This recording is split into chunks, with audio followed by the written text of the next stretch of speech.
Hello students, जैसा कि मैंने बताया कि आपका जो पूरा फिजिक्स है उसको मैंने 5 पार्ट में बांट दिया है। उसमें से जो सबसे पहला पार्ट है, जो सबसे ज्यादा इंपॉर्टेंट भी है, वो है मैकेनिक्स। अब मैकेनिक्स के अंदर टोटल 7 चैप्टर्स हैं, 11th और 12th दोनों का मिलाकर। तो मैं अभी जो चालू करने वाला हूं वो है हमारा चैप्टर नंबर 1 11th का, यूनिट्स एंड मेजरमेंट्स। सर लेकिन यहां पर एरर एनालिसिस लिखा हुआ है। हाँ बेटा, जो सिलेबस में वही पढ़ोगे ना, एक्स्ट्रा काय को पढ़ने का, एक्स्ट्रा क्यों पढ़ने का, बताओ जरा। झगड़ा नहीं कर रहा हूं, लेकिन एक्स्ट्रा नहीं पढ़ने का जबरदस्ती।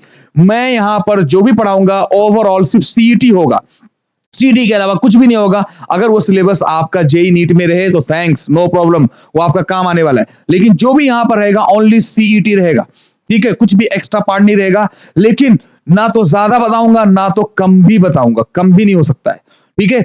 जितने सीईटी में क्वेश्चंस आए होंगे उसको तो बताऊंगा ही बताऊंगा, प्लस यहां पर ओवरऑल, और प्लस जितनी ये टॉपिक है जो आपका सिलेबस का पार्ट है एरर एनालिसिस में, जो भी सीईटी में एक पॉसिबिलिटी हो सकती है मैक्सिमम कि यहां पर क्वेश्चन आ सकता है, कहां पर आ सकता है, कैसे आ सकता है, एवरीथिंग आई विल टीच। तो ये जो आपका चैप्टर है एरर एनालिसिस, यार मैं पहले इसकी बात कर लूं। एरर एनालिसिस में एरर के बारे में पढ़ा जाएगा। What is error, theoretical error क्या होता है, सिस्टमेटिक एरर, रैंडम एरर, उसके बाद एरर को कैसे कैलकुलेट करेंगे, पार्ट नंबर 2 है मेन। फिर अगर मान लो एक साथ में बहुत सारे एरर आ जाएं तो कॉम्बिनेशन एरर, जो बार बार आता है, ये आपके सामने दिख रहा होगा, propagation of error, that is nothing but combination rule. तो उसके अंदर addition, subtraction, multiplication, division and power function आता है। जो सीटी में आया हुआ है वो रियल में बहुत इजी आया हुआ है, बार बार इसे उसका जादू बताया हूं मैं लास्ट में। देखो यहां से स्टार्ट करूंगा, यहां तक जाऊंगा। मैं एक बात क्लियर कर दूं कि जो भी क्वेश्चन सीटी में आए हुए हैं वो यहां से आए हुए हैं।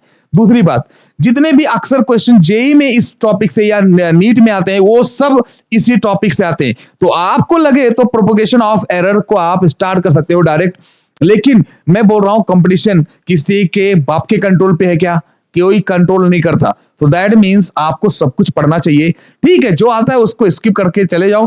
तो everything I will discuss. Suppose आपका एडिशन है, सब्ट्रैक्शन और मल्टीप्लिकेशन, डिवीजन पर कोई भी क्वेश्चन जनरली आपका सीटी में नहीं आया हुआ है, तो मैंने जेई और नीट के क्वेश्चंस पे बेस करवा दिए।